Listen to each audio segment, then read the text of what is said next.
Another year at the Clip Expo, and every year is always a mad rush to get things done. Had to replace an axle on the trailer, and yeah, I had to do an oil change too. This one went off without a hitch because the last oil change I did, but it wasn't last year's oil change. But anyways, I made it here. Got here, found out my trailer heaters last night. They're not working. Got two of them. Neither one of them are working right now. I think that maybe the diesel heater might just have a clogged filter, so maybe I'll run out to an auto parts store and pick up some parts for that. But you don't have to sit through the cold nights like I do. Open up the show with STIHL and some new products. They got some new blowers and a new handheld saw. Looks kind of cool. Nothing gas. Their Hydro Gear is releasing a new mower. I don't think have dealt with mowers before, but they've had a lot of hydraulic stuff. And their new mower is something new and revolutionary. It's kind of neat. It's an electric hybrid. So it's both a battery mower as well as a gas mower.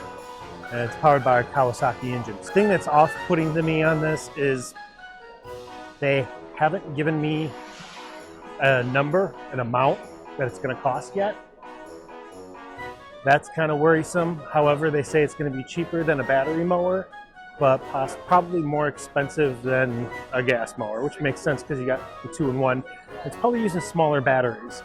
The whole premise behind it is if you have like one property where you need quiet mowing, the senior citizens home, the hospital, whatever, that you kind of want that quiet mowing, you put it onto the electric and you can use it all day on gas. The other option for that is they solve the problem of the walk of shame. Think about this. It actually, I think what they were saying is that the battery charges off the engine while it's running on gas. So you never really have to plug it in even. But if you run out of gas, you flip it over to battery, finish up your job, and go take your walk, or should I say ride, and then you can fill it up with gas when you get back to the trailer. But they fixed the whole walk of shame problem. Never running out of gas ever again. And you know, that I think is probably one of the best notions of this, but it gives you a choice in one mower to pick whether you want battery or gas, because it is the right tool for the job, and sometimes it's gas and sometimes it's battery. But now you don't have to pick and choose. You can have both. And like I said, it's not intended so you can run it all day. So like I said, when you're running on gas, it charges the battery. So you can flip back over to the battery, but it's not necessarily supposed to be ran on a professional level all day on battery.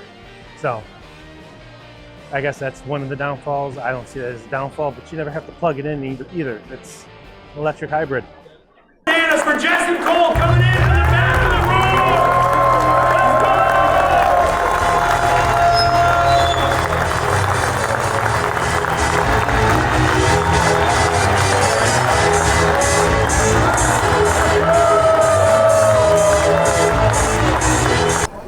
Feeling the love in here. Fired up to be with you guys. Definitely feeling a lot of love. Except one gentleman came up to me and said, "Where's George?"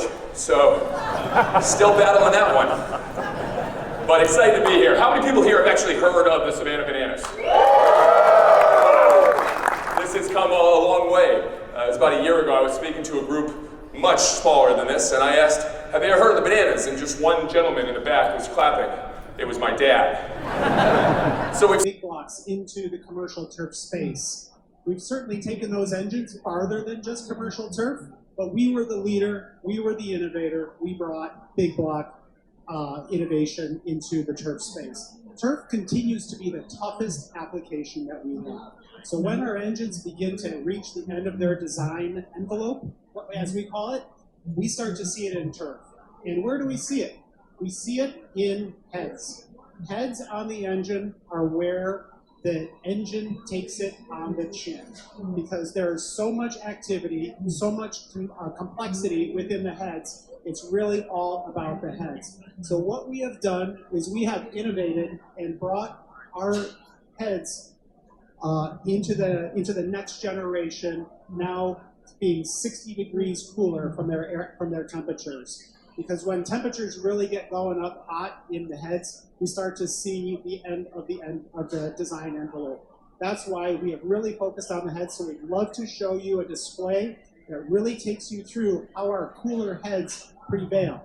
And we want to show you the tangible differences that we have with our heads and show you exactly what we have done from an innovation standpoint. So please let us take you through an engine and show you some parts that have been highlighted to manage that heat.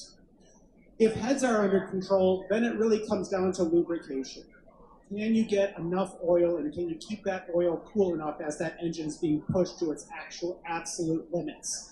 What we've done is we've innovated that as well with some proprietary technology that is borrowed from motorsports. It's called a dry sump in racing. And what we've done is we've applied it to our engines. It's a remote reservoir with 5 to 6 quarts of extra oil to share that temperature, share that load, share that oil degradation.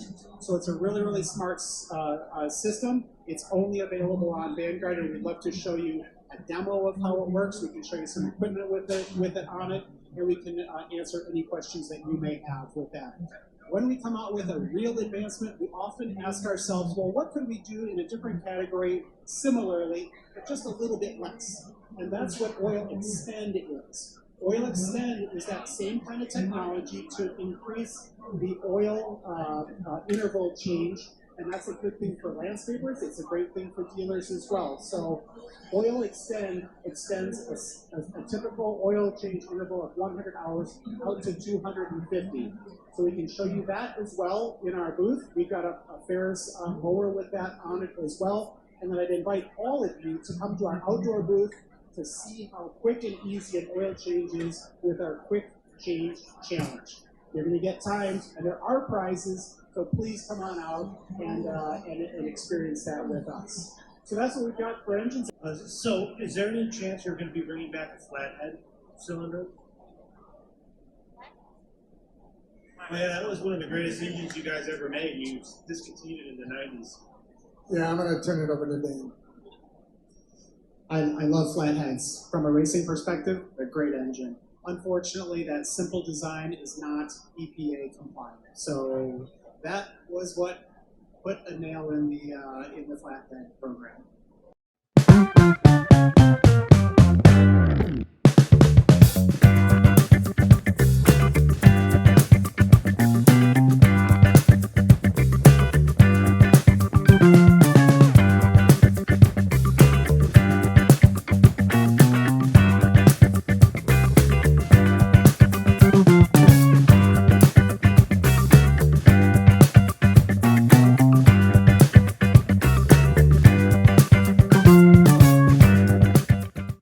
To AutoZone to go get some fuel line and filter, and ended up at O'Reilly's. Maybe I should have just started there.